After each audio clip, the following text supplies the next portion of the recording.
We who live by the sea and depend on it know, like the yacht is, its beauty, but also its power. Faces etched with memories, hearts heavy with sadness. This was not how the 1998 Sydney to Hobart Yacht Race should have finished. Tears replaced the usual party atmosphere at Constitution Dock as families, friends and competitors gathered to say goodbye to the 6 victims of a terrible storm that lashed the fleet. We will miss you, Dad, dearly, deeply and forever.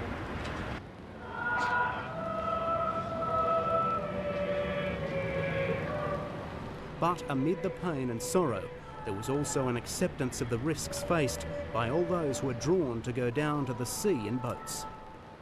May their loved ones, their families, find some comfort in the knowledge that these men died doing something they loved doing.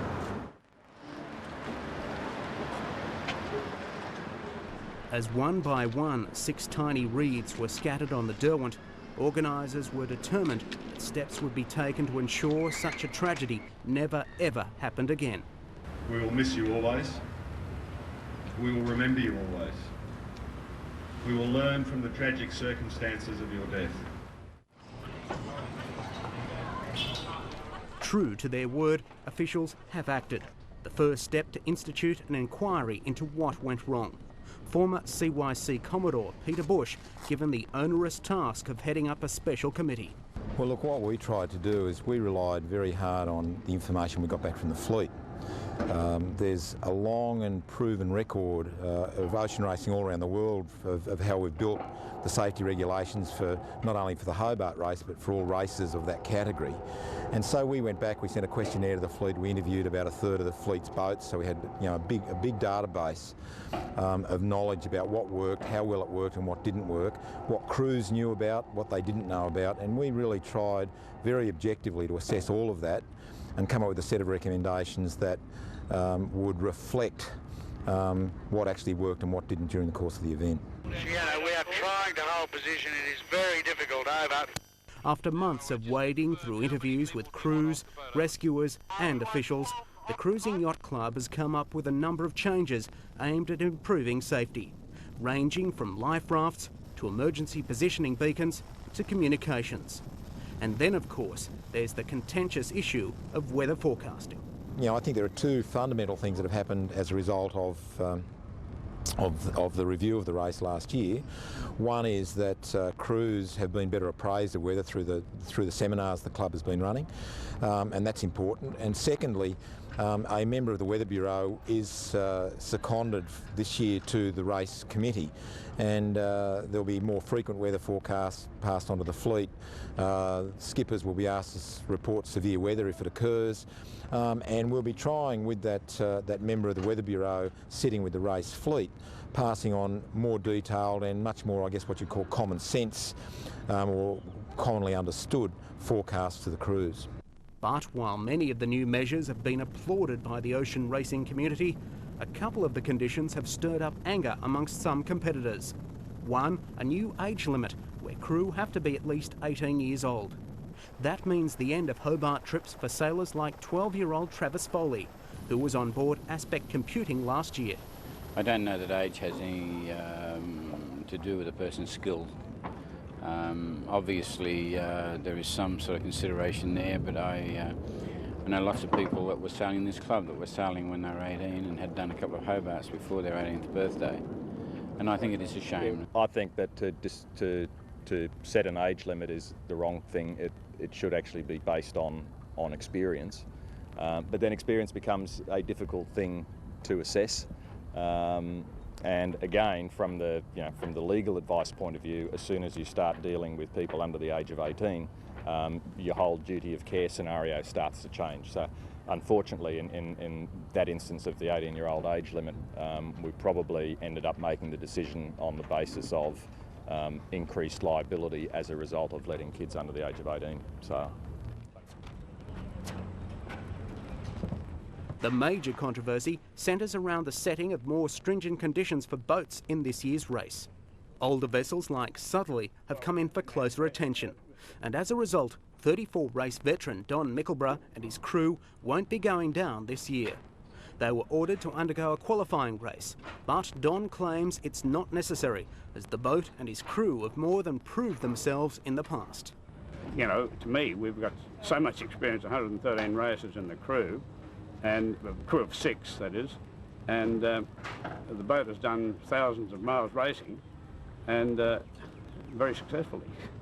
So what was your reaction when the CYC said you must sail a qualifying race? I feel absolutely insulted. I didn't think that my fellow club members would ever put this on me.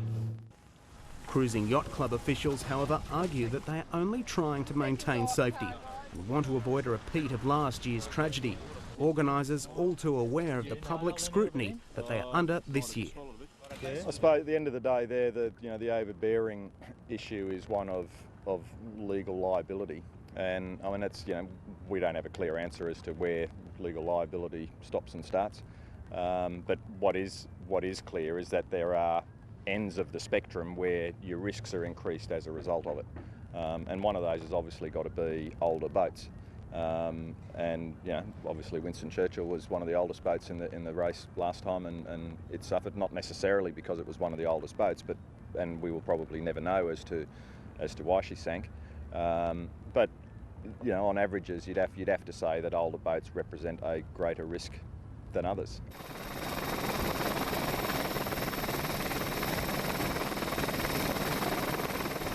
Adding to the pressure officials are under, this week they got a timely reminder of just how dangerous ocean racing can be.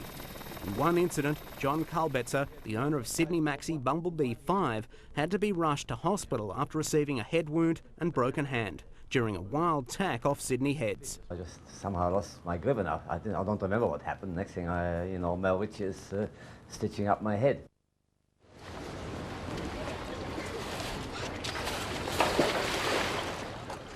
But while there will be some that will never be convinced, the majority are in favour of the CYC stand. Safety seminars are packed, and those who came closest to death last year applaud the push for more stringent standards for boats and crews. I'm happy with the way they've gone. I've sailed on good boats with good people, good owners who get their boats up spick and span, and why should they spend the money when somebody else that doesn't get their boat up to the same quality or the same standard, they've just got to work on it, and safety's paramount. If I'd had gone over the side and the guys hadn't known what to do or whatever, I may not be here to tell you about it. And our guys are well trained, the boat's well equipped, it's very solid, very well prepared, and that's the way it should be. Just take the strop in hand, pass it over your head, get both arms secured underneath, get it comfortable under your arms and held out in front of your face so that the winch hook and cable are clear, and one thumbs up. Bolstered by those types of statements, the CYC is pressing on with its new safety regulations. They may not be popular with everyone, and there are no guarantees, but the club feels it has taken appropriate steps to minimise the risk of another tragedy like last year.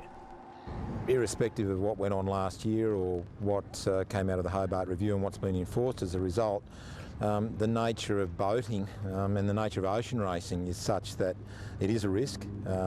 It is down the New South Wales coast into the traditional southerly Buster, and Bass Strait's a pretty tough piece of water. There are always going to be risks. All we can hope, and all that we do know this year, is that it's very clear that boats and crews are much better prepared to meet that challenge this year than they were previously.